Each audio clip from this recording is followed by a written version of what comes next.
number 1. The Whisper Box. Zara McNeil bought an aging colonial home in Vermont to escape the city and finish her first novel. The house was charming despite the oddly narrow basement stairs and rusted steel door. On the first night, she heard murmuring just below her bedroom, thinking it was old pipes. She ignored it. By the third night, the whispers had taken form, names, repeated over and over. One of them. She finally unlocked the basement door. The smell of old water and mold hit her like a wave. The floor was concrete, cracked in places, but in the center sat an old chest. It looked like a coffin, padlocked shut, layered with soot. Inside, she found dozens of reel-to-reel tape recordings labeled with different names and dates, going back to 1963. She played one. The voice sounded like a child screaming. Then, a lullaby. Then silence. The whispers began again. Zara tried leaving the house the next morning, but her car wouldn't start. Her phone had no signal. She heard her name again from the basement, more urgently. A local librarian, an older woman named Joan, revealed the house had once belonged to a sound engineer who believed spirits were trapped in frequencies beyond human hearing. He lured people in, recorded their final moments, then locked their voices in his whisper box. Zara never finished her novel. She was last seen in the hardware store, buying blank reel tapes. Her basement light still flickers every night. Story number 2. The Feeding Pit. Matt and Angie bought a foreclosed farmhouse in rural Ohio, excited for the space. The listing had no photos of the basement, which they found odd. When they first explored it, the air was heavy with rot. The space was larger than expected, with a concrete pit at its center, about 6 feet deep, circular and blackened along the edges like something had burned there repeatedly. The pit had scratches, claw marks maybe, and what looked like teeth embedded in the wall. Angie joked it looked like a sacrificial altar. Matt didn't laugh. The dog disappeared first. They found paw prints leading to the pit, but nothing else. Then the dream started. Angie woke up convinced someone had been watching her from under the floor. Matt heard something whispering in a language he couldn't understand. They tried covering the pit with plywood and bricks. It didn't work. One night they found it open again, empty but wet. That night, they both saw a figure crawling up the stairs. It was hairless, pale, and dripping. It hissed and retreated when the lights came on. Local folklore told of a family who once fed something in that basement every winter to ensure prosperity. They stopped. The crops failed. People vanished. The house was eventually abandoned. Matt and Angie made a decision. They lured a stray dog back into the pit. The scratching stopped for a week. Then it started again, hungrier. Story number 3. The Contractor's Secret. Brenda Torres inherited her grandfather's house in Massachusetts. He had died under strange circumstances. Collapsed in the basement with his mouth sewn shut. She hired a contractor, Elias, to renovate the basement. 2 days into the job, Elias found a bricked-up room. Hidden behind plaster, it contained surgical tools, jars of preserved organs, and hundreds of photographs, each depicting someone mid-scream taken just before death. There were ledgers, names, dates.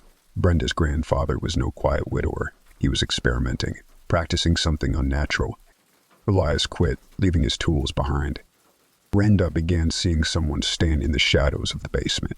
It wasn't her grandfather, but it wore his face.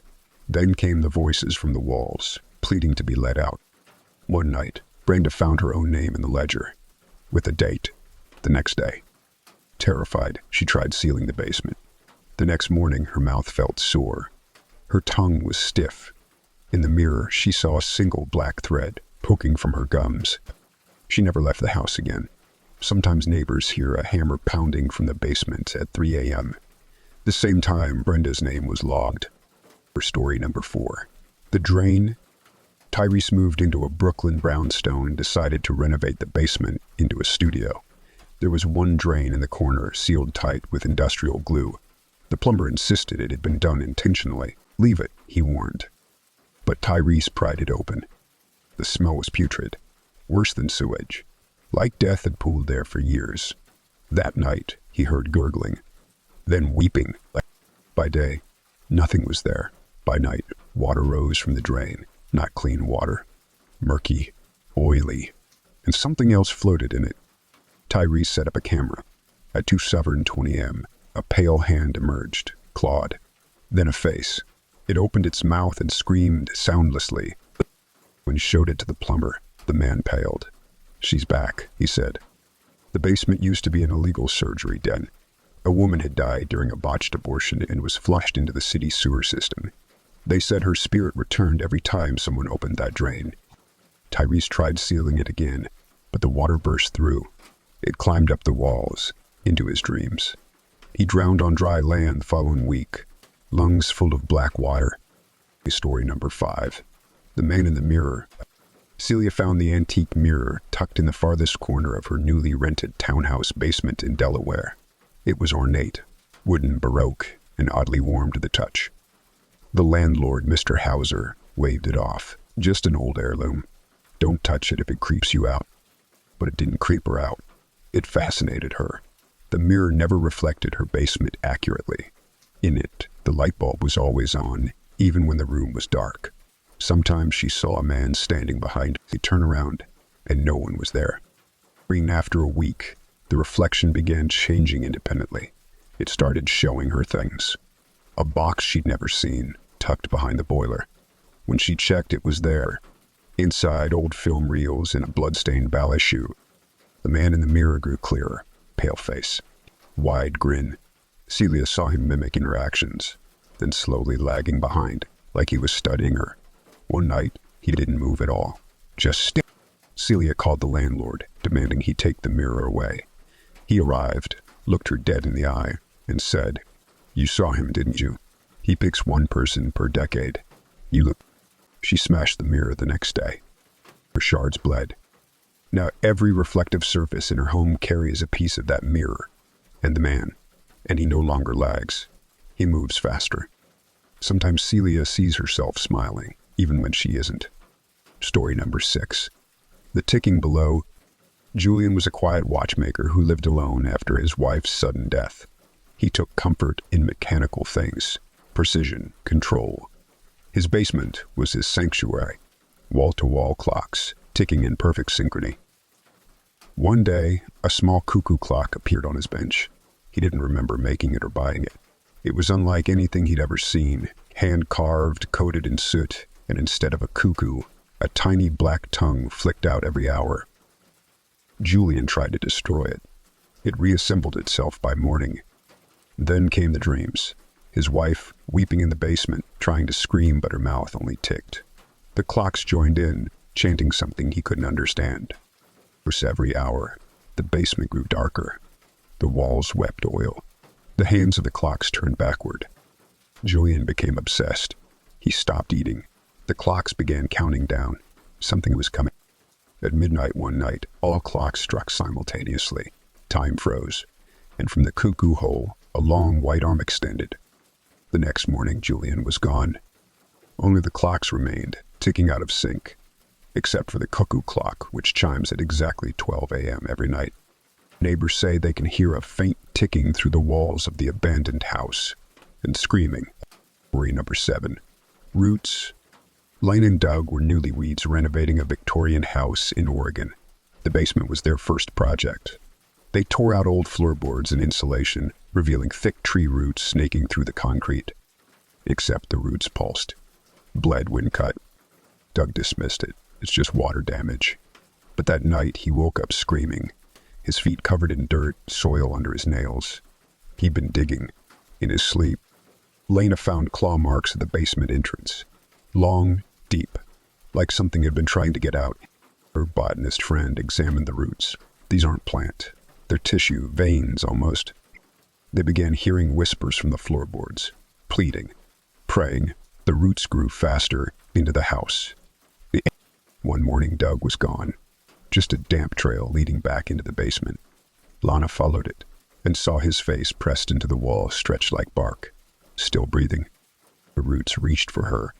Where she ran, she never returned.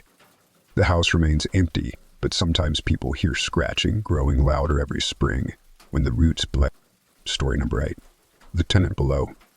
Kevin moved into a Boston triplex after a messy breakup, grateful for the cheap rent and quiet. The landlord mentioned the basement was off limits because it was being renovated. Kevin shrugged it off. But at night, he heard dragging sounds below the floorboards, furniture scraping. After a week, he asked the other tenants. No one had anything. No one had ever seen anyone enter or exit the basement. One older tenant muttered, "He's still down there, I think," and walked away. Kevin eventually found the door unlocked. The basement was a single narrow corridor, walls scorched, lights flickering. At the far end, a rusted wheelchair faced the wall.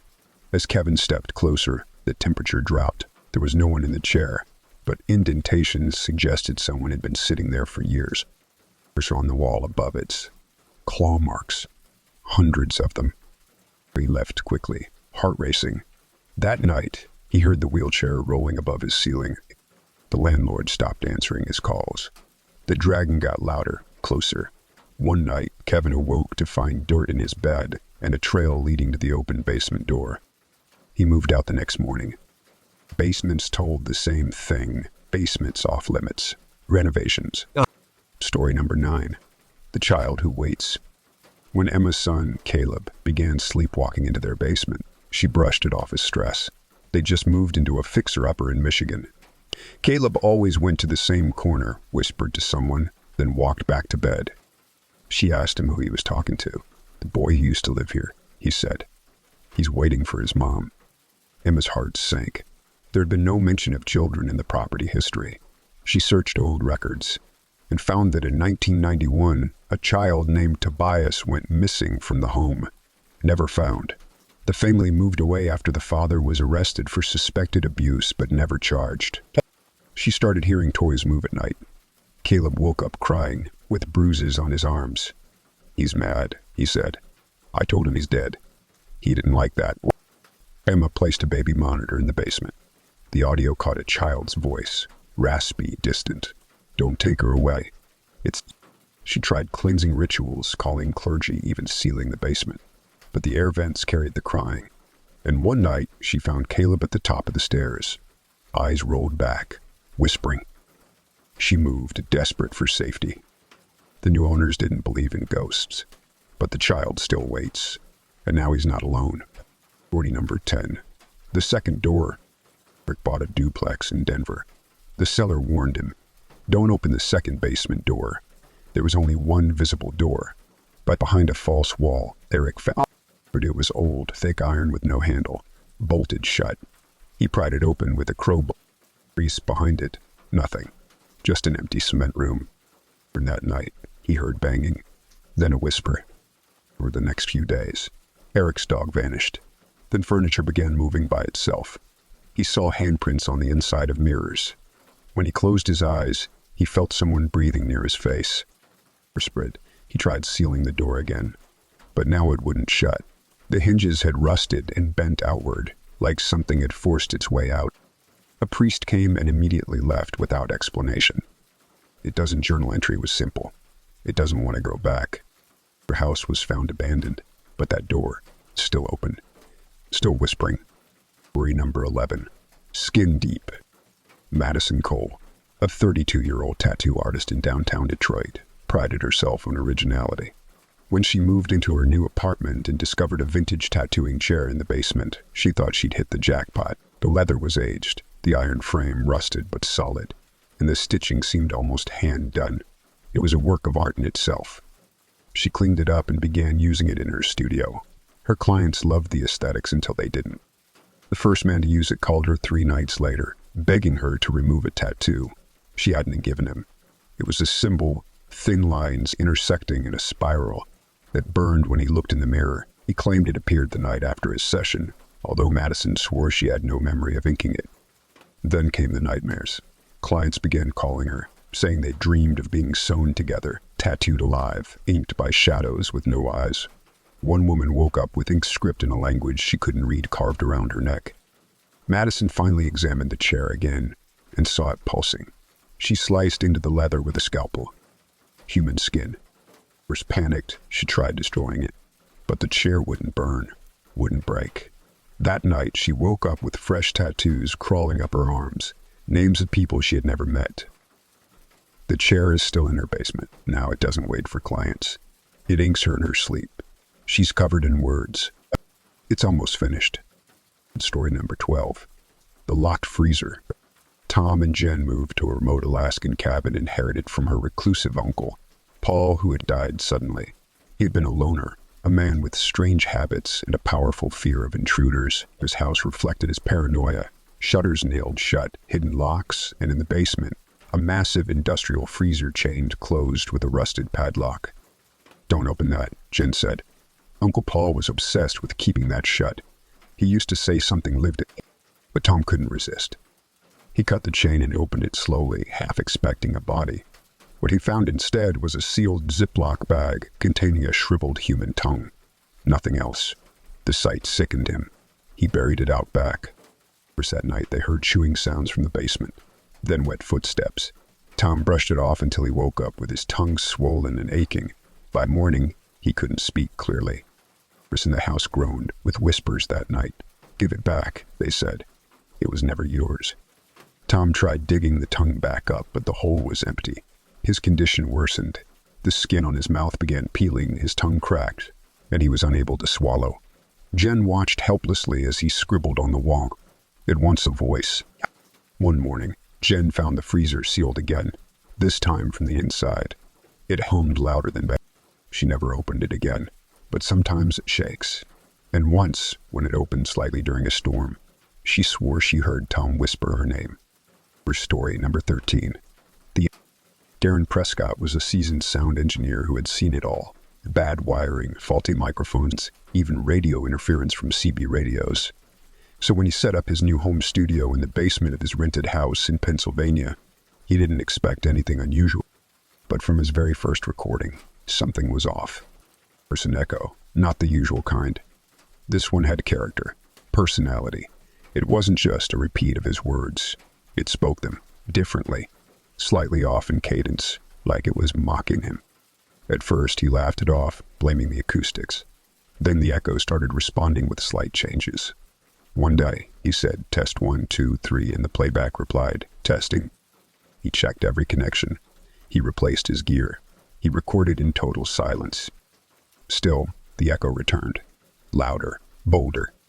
Then came the day he said nothing, but the playback whispers, "Don't leave me." His own voice had been overridden. Terrified, Darren tried shutting the studio down, but the basement door wouldn't budge. Every time he tried to leave, the audio interface booted up by itself.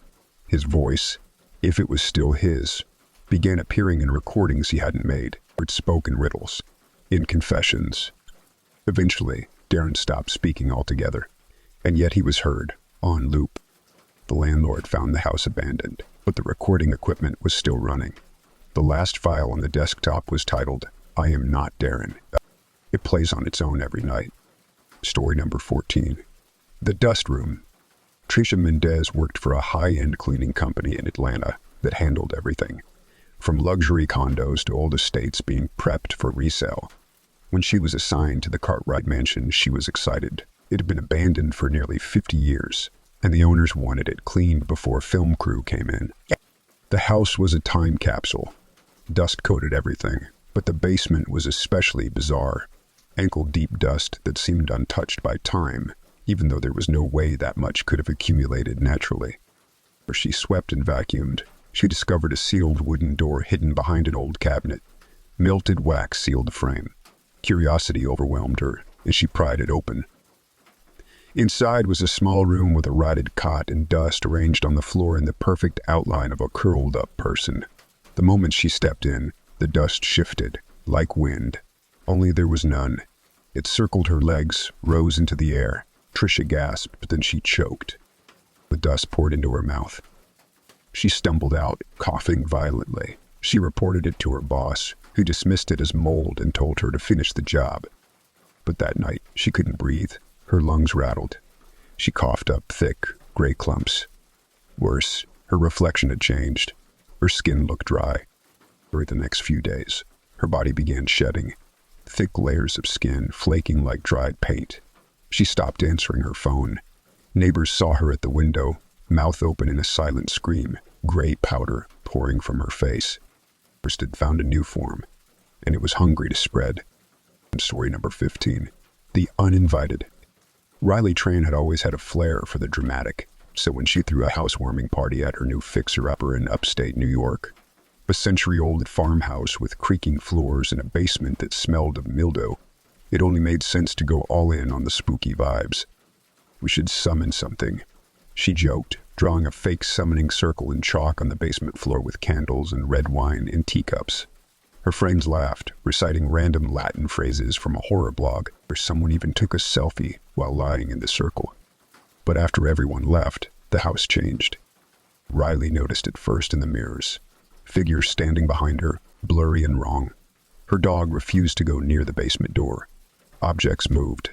At night, her sleep was filled with dreams of a dark figure with too many limbs whispering secrets in a voice that vibrated her skull. One morning, she found the chalk circle redrawn perfectly, and her friend Megan, who had taken that joke selfie, was found dead in her apartment, eyes removed. One by one, her party guests were picked off, all in grotesque, symbolic ways, mimicking scenes Riley had seen in her dreams. She tried destroying the circle, burning it, washing it away, but the basement recreated it every night. Now, Riley doesn't leave the basement. She sleeps inside the circle, eats there, talks to it. She tells herself it was a joke gone wrong, but deep down she knows it wasn't summoned, it was invited, and it's not leaving. Thank you for descending into the dark with me. These 15 basement-based horror stories were crafted to tap into that primal fear we all share. The idea that something might be lurking just beneath our feet. If you felt a chill, questioned your own basement, or paused before turning off the lights tonight, then I've done my job. If you enjoyed these unsettling tales, don't forget to like, comment, and subscribe to support more original horror content. It helps keep the nightmares alive. Drop your favorite themes in the comments. I read everyone. And who knows, your idea might inspire the next story that keeps someone up at night. Until next time, keep your doors locked and your basement sealed. Sleep tight.